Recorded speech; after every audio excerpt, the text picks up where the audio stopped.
everyone, Swing Pony here. Welcome to the Place Your Trades Network, where we discuss trading event contracts on 10 different futures markets, including gold, ES, natural gas, copper, all that good stuff. I'm super excited to be launching my new show with you guys tonight called State of Flow, where we focus on the mental side of trading. If you know anything about me, you know that the mental game and the trading psychology aspect is one of the most fascinating and most important parts of trading. So we're actually going to kick off with the perfect guest tonight, and that is Jared Tendler. If you are not familiar with him, he is the author of The Mental Game of Trading, and he's been a performance coach for golfers, poker players, traders. So he's a fantastic guest to kick this off with. And the topic we're actually going to cover is how to win by being great at losing. Something that I think we could all use a little brushing up on, definitely myself. Before we get started, this broadcast is brought to you by Tradeovate. That is the app that we all use to trade event contracts. So if you're interested in joining and taking some trades with us, there's a link right next to this video that you can click to sign up. But the more exciting part is that if you sign up before March 1st, we'll actually enter you into a giveaway to join us in Vegas for the Money Show in April. So I think that's quite a giveaway, and we'd love to meet you. So go ahead and get signed up, and we'll go ahead and bring Jared in here. Jared, hi. Thank you for Hey, joining us. good to see you. How are you? Good to see you. I'm good. I'm in awe of how fast this year is going by, but I'm doing well. I understand, and yeah, we're gonna change it. We're just gonna slow things down and have a nice little chat here. I am super excited about today's topic. But before we actually dive into it, it is a new year. I know, I'm sure you've dealt with a lot of people and resolutions and goals. What about you? Do you have anything that you're working on? Always. I mean, yeah, I've got a list of things from a professional standpoint. I'd say the big pseudo personal professional goal this year is I'm gonna play a lot more golf. Okay. Get a chance to play some high level tournaments again, and just kind of give it a go. I'll be 45 this year, so time is kind of wearing down in terms of how long my back is going to hold up and all the rest of it. So my roots are in golf in terms of what got me into this career. So it's cool to have solved all of my big mental hangups and now have a chance to really just kind of focus on my technique and playing some tournaments again. So that'll be a big focus. Then Fun. just from a organizational standpoint, that's always something I'm challenged with and kind of juggling, task management and just being Sure. more efficient with my time. So Sure. Yeah, we could all do that.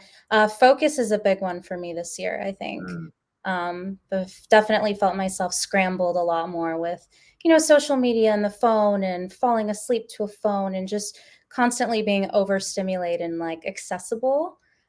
So definitely setting some boundaries there and trying to become more present from it. good. I'll Yeah. forget Yeah. Guys, if you're not familiar with Jared, I mentioned this earlier, but he is actually the author of a book called The Mental Game of Trading. And Jared, one thing I love about your book is it's not really just discussing psychology, it's actually providing solutions and actionable things that you can do, which I think is refreshing because there's a lot of books that talk about psychology, but it's like, okay, what do I do now? Yeah, and so I mean, the main reason for that is because the psychology books that I read as an aspiring professional golfer were of that kind of category. And Mm.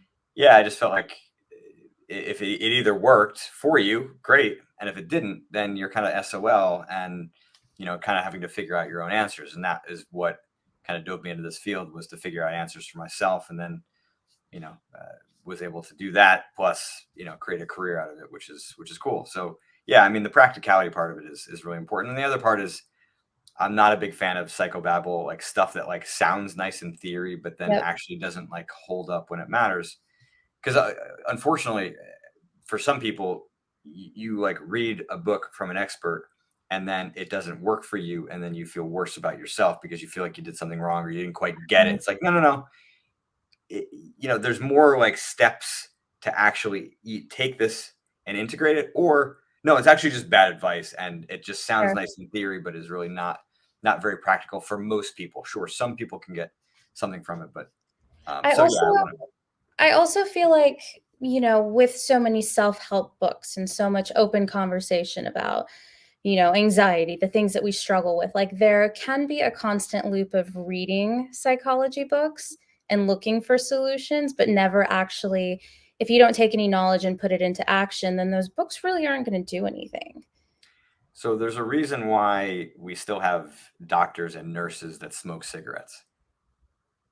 I mean, of anybody in this world who should know the dangers of that activity, among others, like it should be them. So the point Mhm. is, education is not always the answer, and so people sort of assume that this constant consumption of more and more information, I think, is oftentimes driven by this idea that they'll just kind of find they'll find like this magic answer, and ironically, that like searching for it is something that exists in golf, in poker, in trading, and I think and a lot of people, who sell who set New Year's resolutions, they think that it is, oh, the calendar turned, it's 2023. Yep. Now I've figured it out, and now I will no longer overeat. I'll be able to, curb my phone addiction or whatever else is kind of plaguing you. And it's oftentimes not that simple. We're not just, like trying to figure out what to do. We're trying to figure out why the heck we are doing it, or we're reacting that way. And so, yeah, a doctor and a nurse may not smoke cigarettes normally, but when they're under intense stress, they do. So, well, then is it really an education problem or is it a stress management problem? It starts to kind of dive into the latter, and the same with traders, and and the issues that they may face, whether it be revenge trading or FOMO, or it's easy to know that you shouldn't do these things, right? You can, 1000%. yeah, but then how are you going to be able to kind of solve for that in the moment? That's the more challenging part. Well, so that I think brings us into the topic for today, which is a fantastic one. You actually wrote a little blog piece on it, which is what got me thinking this would be a great one to cover. And that's how to win by being great at losing. Because, just like you said, the doctor or the nurse who knows they shouldn't smoke, but they do it anyways. As traders, we know we're going to lose. It's part of the game. It's part of the game. Nobody in this world is going to win nonstop and never take a loss. But despite knowing that's going to happen, sometimes it gets the best of us. Sometimes it puts us on tilt. Sometimes it has us, creating an even bigger loss. Sometimes we're just not good losers. So, my question to you, why do people hate taking losses? Well, we know it's a part of the game. So, I mean, that is a perfect kind of corollary to, doctors who smoke. It's like, of Mhm. course, intellectually we understand this. And I think that oftentimes is where the losing gets even more difficult, and kind of the anger gets, uh, creates even more anger. Yep. You shouldn't handle this poorly. You know that it is, again, a part of the game, that losses are in essence just a business expense, and no business has, 100% profit margin. So why do people hate losing? Well, they hate the feeling. They hate the feeling of losing, and so there's a theory that came from Daniel Kahneman, who wrote, Thinking Fast and Slow. He's sort of the grandfather of behavioral economics, cognitive biases, right? If you've heard the term cognitive biases, and there's lots of them Of out course. there. It really started with him, and it started with prospect theory. And prospect theory basically says that losing hurts more than winning feels good.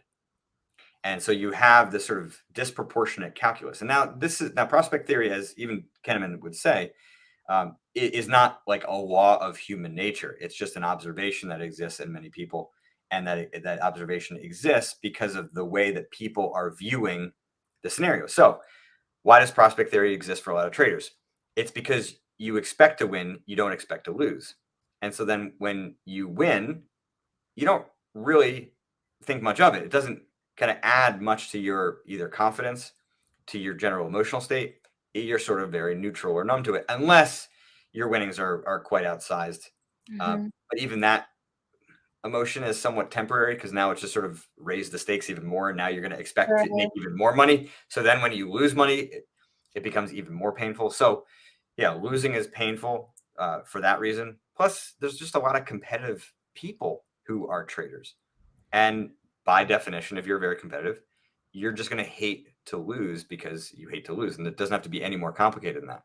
The problem is that you have far less control of whether you win or lose in the short term in trading than you did in other competitive arenas, where the feedback that you would get from that loss would actually potentially be quite helpful, and you could kind of outwork, right, the team or the player that may have beaten you. You could figure out, spend more time studying film and studying technique to better yourself and pour a lot of energy. Where it's like in trading, if you have your strategy, the thing that you need to do is pour yourself into your execution. You can't really outwork what you're trying to do there. It really comes down to how well you can keep your mind clear, stable, emotions balanced, and continue to execute the edge and the strategy that you've spent, in many cases, years, thousands and thousands of hours developing. So what happens for a lot of traders is you lose and then you throw that strategy by the wayside, looking to win back now, which means that you think you have more control over winning and losing in the short term, which developed from your competitive experience outside of trading. So, Sure. sometimes we just sort of bring in these perspectives that, we're great in one arena, but not great in another. And it does take some time to really kind of recalibrate yourself to the rules of this game. And the rules of this game say you do not have control over winning and losing in the short term. You do Mhm. have the potential to have full control over your execution. And if you allow losing to violate that, well, then you've given up control. So it's a control thing, you think sometimes, like holding on to the losses and ego and wanting to be right. I know they say often in trading, and I love this. I wish I would abide by it a little bit more often, is there should be three outcomes, right? Big wins, and small losses. Or a scratch. We could say a scratch. Or a scratch. We could do a break even. Yeah. But a lot of times what happens is when this emotion takes over, I think you've said it yourself before, our ability to make decisions can be overridden by emotions, right? I mean, it's sort of what I call the blackout period. I know what my Mhm. plan is, I know what my setup is, I know when I should be exiting, but suddenly it's happening. And then I have, the physical cues that come up. Maybe my heart starts racing. Maybe I'm starting to get a little bit antsy. And then it seems like my decision making capabilities are just gone. Like at that point, they go completely out the window. And I've said this out loud before and I realize how insane it sounds, but it's like I didn't want to lose $100, so I lost $1,000. Mhm. What? Like when you say it like that, that's absolutely insane, but that's what happens when you're not at peace with those losses. That's what happens when you can't take the paper cuts and you go for the gashing wound instead. It doesn't make sense, but that really is our emotions overriding the part of us that should be making better choices, right? Yeah, and it's tough because the way they're even framing that feels like you did something wrong in that moment. And yes, yes, on paper you did, right? I mean, there's no doubt about it. You are responsible for that. But in that moment, your emotions really hijacked your decision making process. So to sort of solve for that in the future means understanding why you were emotionally compromised, right? Understanding the flaws and the biases and the wishes and the hopes and maybe the hope, right? Which hope is a very, very dangerous emotion to bring into trading. Yeah. Um, hoping to that this trade will pay off so that you could get unstuck. Now, sometimes that hope is there because it really comes down to more about confidence. So confidence would be another reason why traders hate to lose. They hate to lose because losing affects their confidence. And if losing Mhm. affects your confidence, it oftentimes means that you're sort of defined by your P&L as a trader and Right. defined by your immediate P&L. And so when you're losing, that suddenly means that you're, a poor trader, you're a failure, you're a loser. It's like It it, becomes your identity, right? sure, Like and not or just who it I is your identity. was. I mean, Yeah, it that's is. your default. So to actually like get in there and correct that kind of core perspective is how you are able to gain command in that moment when your emotions delete your decision making process, right? So that is the more complicated road to dig through that, pour through that, and reformat in essence your operating software for how you are performing, how you're interpreting the day-to-day fluctuations that occur. And that I'm not saying is like overly complicated. I mean, I think it's challenging because everybody's a bit unique. And so you have to kind of use uh, the things that you say to yourself out loud, the situations that really affect you. And that's what I think I tried to do, in the book, was to create enough scenarios, describe the way traders think under many different in those scenarios, to then figure out, all right, am I overly competitive? In which case, my hatred of losing comes down to that. Is it that I'm, seeking control? Am I a perfectionist? Do I have crazy and, high expectations? Is my hatred of losing maybe more fear of self-criticism, right? That the self-criticism from losing comes in. Is there, again, loss of confidence? I mean, I think sometimes it can be, losing, the threat of losing is so large, it causes you to have some hesitation getting in, right? Again, you're fearing uh, a poor trade, or you size too small, you get in a little bit late. Bottom line is, like, you sort of make a mistake and make some money, but not as much of the move as you could have.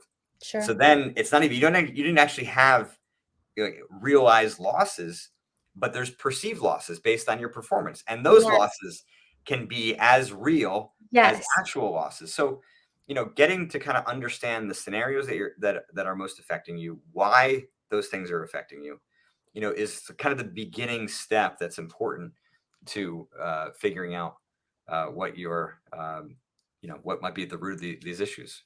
I want to show you something because what you said is spot on. I have this tweet pinned on my Twitter account. It's probably my most popular tweet. I wish it wasn't. It is, because obviously it resonates with a lot of people. But what you just described is not even instantly starting off as at a loss, but you get in the green. You're up 30%. But then you go below that and you don't want to take break even because you're like, well, wait, I was just up 30%. So then you are down, and instead of taking a loss at 10%, you either hold out for a reversal, you start doubling down, you start averaging down. The loss now becomes a black hole just because you once had 30% and now you don't want anything less than.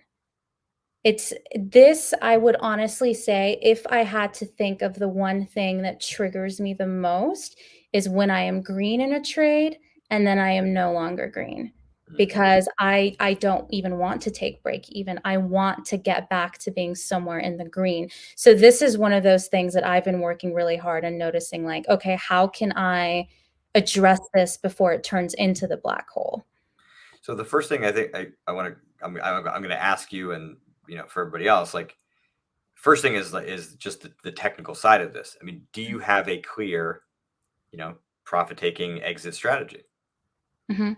Okay, so in this But scenario, are you But not what following that? happens Yeah. what happens is a lot of times it'll be mental for me because there's a lot of volatility with, the shorter term options, and so what I'll originally plan for, if I am in that mood where my emotions are completely overriding my ability to make good decisions, I will talk myself out of where I was supposed to exit, how big of a loss I was supposed to take, where my trade is invalidated. So it's like those things can go out the window in the extremes of these types of situations.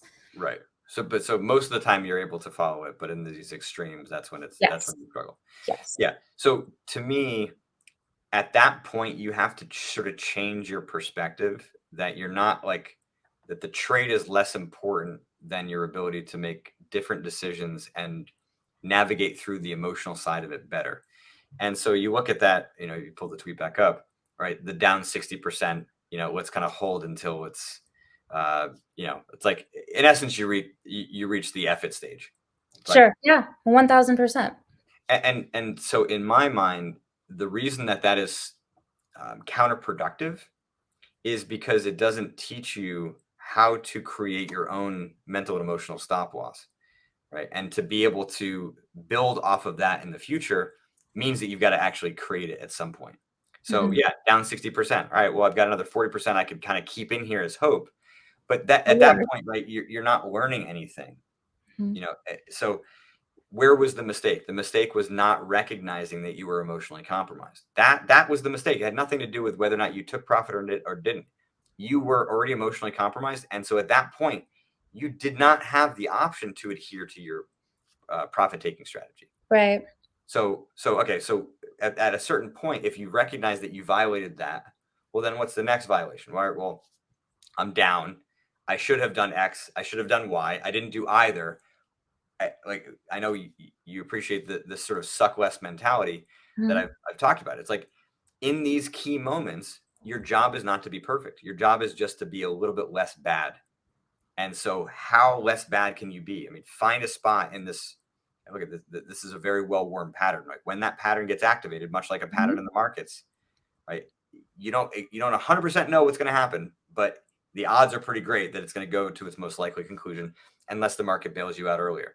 And if it Sure. doesn't, you have to be the one that starts to change the nature of this pattern, change the nature of this game, because ultimately it is you, not the markets, where other people are dictating price. You get to kind of determine your own emotional state, but it's really, really hard when you're compromised. So you do have to spend time preparing for these contingencies. Mhm. When I work with clients about their goals for the year, it's like, all right, we're coming up with results goals, we're coming up with process goals, and the last section is what are the problems that are most likely going to derail you. And so you do have to prepare and plan for, if you're struggling with losses, how are you going to get better at Sure. loss, right? On some level, you just got to be like a boxer who's learning to take a punch, right? Can you just sort of sit and hold and feel the emotion, feel the pain, and not act on it? A minute, 2 minutes, 5 minutes. How much can you condition yourself? Now, if you can't just sit and take it, fine, get up and go for a walk, right? But the Yes. point is, if you can deactivate the action, the immediate reflex to act on that anger or to act on that pain of that loss, well, now you started to change the game for yourself, and that's something that you can then build on. So you would say there's a quote that I want to refer to from Viktor Frankl, and it's between stimulus and response, there is a space. In that space is our power to choose our response. In our response lies our growth and freedom. I heard this on a meditation app I was listening to, and I was like, holy shit, that is trading. That is finding those cues, finding, as you call them, your signals, your indicators, your patterns, like as they're about to kick in. If you can just take pause, if you can step away before you go into action, it's going to be so beneficial. Yeah, it just gives you the option to do something different, right? It's not going to Mhm. guarantee it, because what will happen for some if they're not prepared for the next steps in this, they'll step away and walk away, and then they're still raptured by the desire to get back in and to double and to revenge trade or whatever else. But if you at least step away, then you have the option to do something different. So for me, right, that I call it like disrupting the momentum, right? Sure. It's in that space where you have the option to disrupt the momentum of this pattern, because right, once an object is in motion, it's going to stay in motion Oh, until yeah, it's not. absolutely. So you got to be that force. So disruption is kind of that first step. And then, or I guess the awareness of the situation is the first step. The second step is disrupting that momentum. And the third step is what I call injecting logic. Now, injecting logic is a fancy word for thinking. But the reason I call it that is because I want traders to understand that it's not like a random thought. This is a prepared idea, a phrase. It could be a video, it could be audio. Mhm. But the point is, we want an injection of logic in that moment to correct the cause of that emotional reaction, right? That's how you're that, because that's what you're fighting against, right? Sure. Or you might be fighting to build skill. So for some traders, their decision making process disappears, but some of it is retained, and they might only forget about a couple factors. So there, you're trying to force yourself to think about, the indicators or the components of your decision making that disappear. So it can kind of be like a 1-2 combo of correct the cause, get yourself thinking about what it's going to take for you to make a better decision. Mhm. Can you recap that for me? So that was awareness, Yep. So yeah. So awareness and disruption. recognition. So my preference is the word recognition, because awareness is like I can feel what I'm feeling, but do you recognize that that feeling equals This result. problems, that this Sure. equals the pattern? So it's the recognition that A plus B equals you dead, Mhm. right? You That's what did. we want. You're Uh, done. yeah, you're done. So it's recognition, then it's disruption, right? Disruption could be a deep breath, could be standing up and going for a walk, could be I doing love walks. I think push-ups. they're so therapeutic. Yeah, listen, I've realized it's cold here in the Northeast, that I realize that I'm more tired during the day because I'm just not getting out and getting fresh air and walking. So Yeah. anyway, so disruption. And the third step is injecting logic, a statement, a phrase that you prepare ahead of time, you study, so it has some potency to it, right? Because you're trying to fight up against an emotional tide that is way more powerful and intense than many traders realize. So what are you going to do to fight up against that? Right? You need to have something that's well prepared and ideally, right, gets to the root, right, of the cause of that, right, that reaction, whatever it may be. Do you think that statement could be something as simple as reminding yourself your why?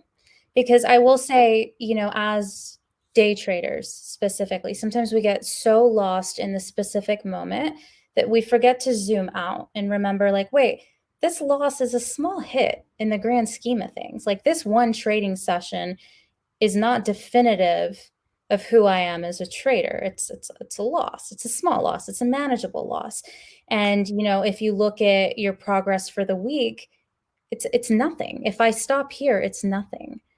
So something to remind yourself that you know my longevity as a trader is beyond this session. Like, what is the greater reason that I am doing this, and just staying in tune with that.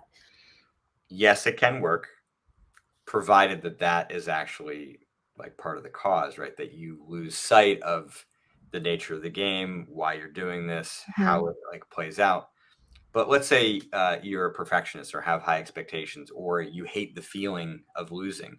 So that statement works on the first loss of the day, maybe the second loss of the day. By the third loss of the day, you're like, F this. I don't care about that anymore.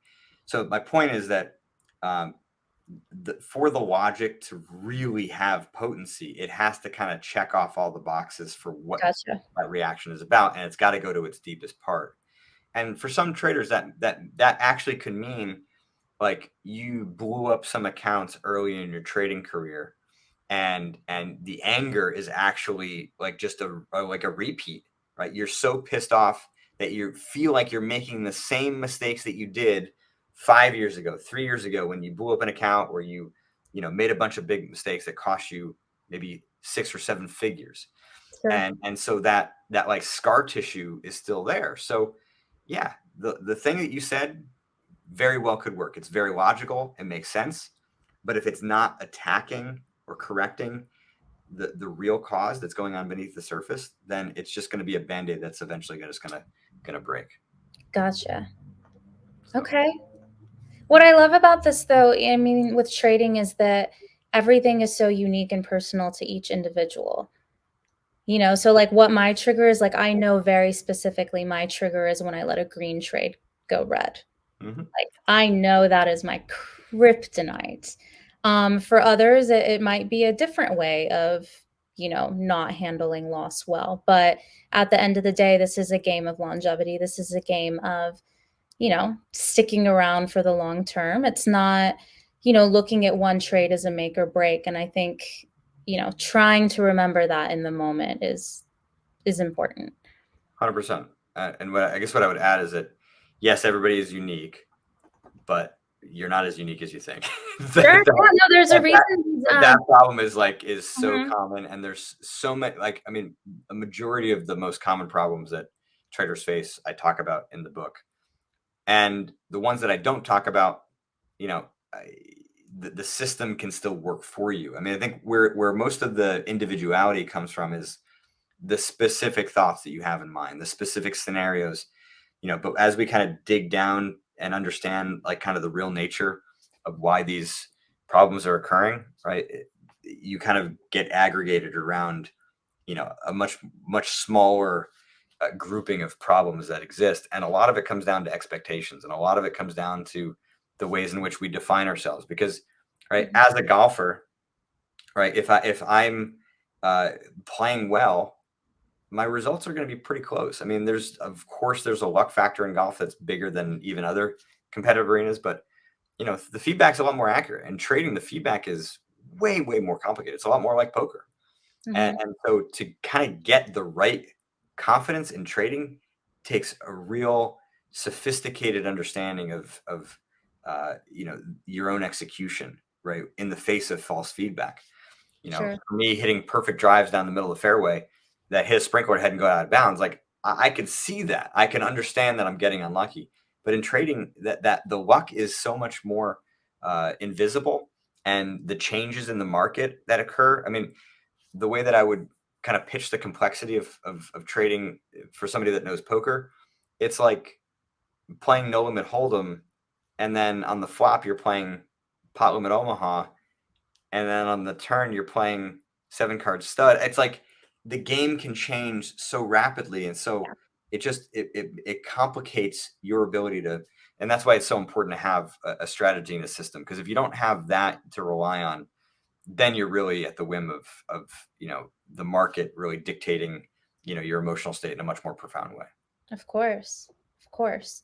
Yeah, getting to the root of what's causing it. And I think we all have issues that we've dealt with repeatedly, and it's like, why can't I just break this cycle?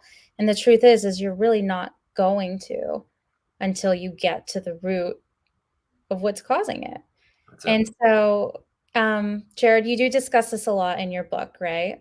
I And do. you kind Yeah. of put together a system and a strategy that people can use to sort of detect what their A game is, their B game is, their C game. C game is when, you know, you are up 30% and then you let it go to zero. That's your C game. So part of what you talk about is also how to suck less. So that's enhancing your C game to where your worst performance isn't as bad as it used to be, right?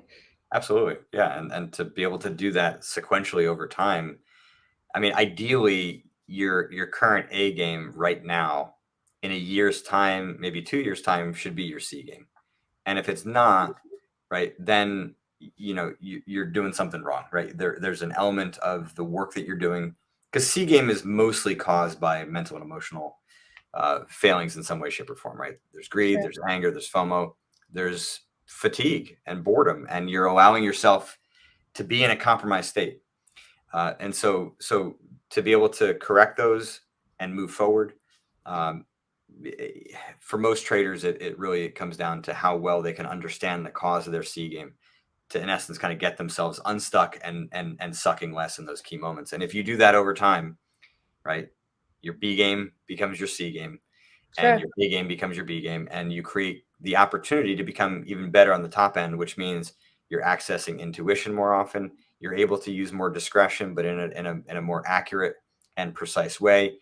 Really, your emotions become more of a guide. I mean, some traders think that like being robotic and emotionless is ideal, but it's kind of at that top end where your mind is very kind of clean, right? Sure. You're not bringing bias or emotion into the market. You're actually able to react to it.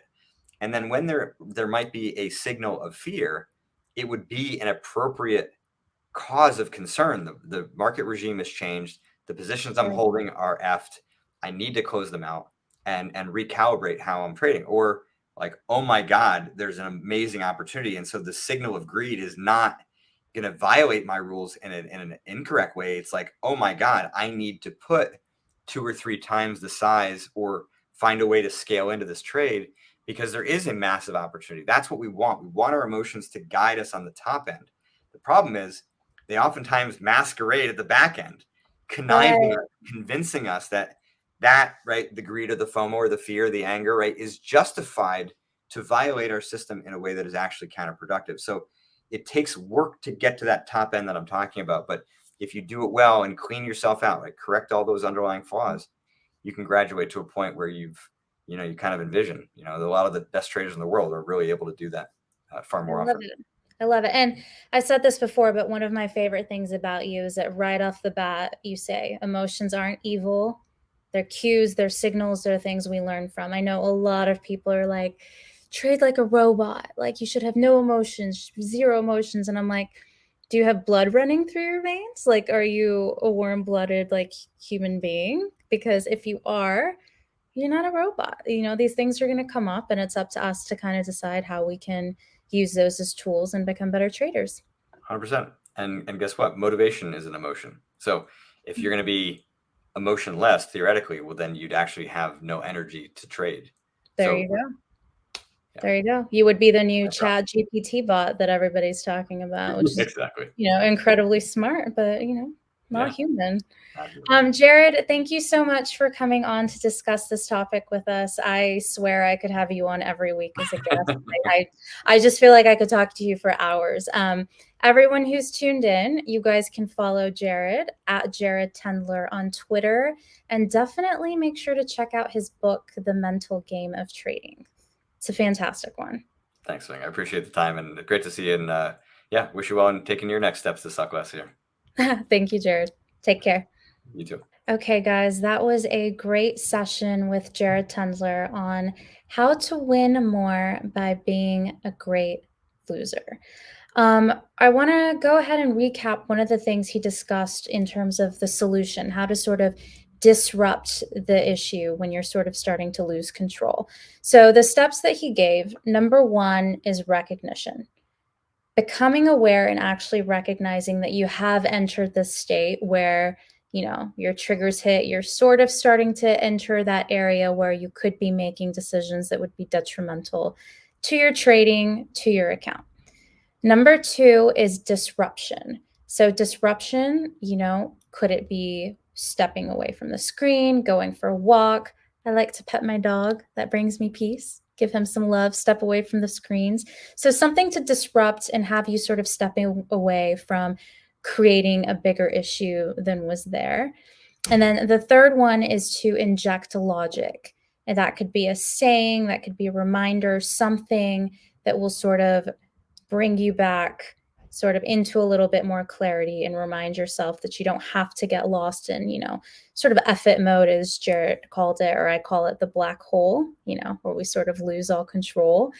And then number four, which he's also mentioned to me before, is to end it with a strategic reminder. So that can a lot of times be like going back to your strategy, like, remember, this is where you cut your losses. This is the level we said we would be out of this trade. Something that's more tactical and a reminder of your overarching strategy so that you can sort of balance the emotion and the technical side and have it be, kind of a well-rounded stop to letting those losses get out of hand. Definitely a lot to reflect on after this episode for me.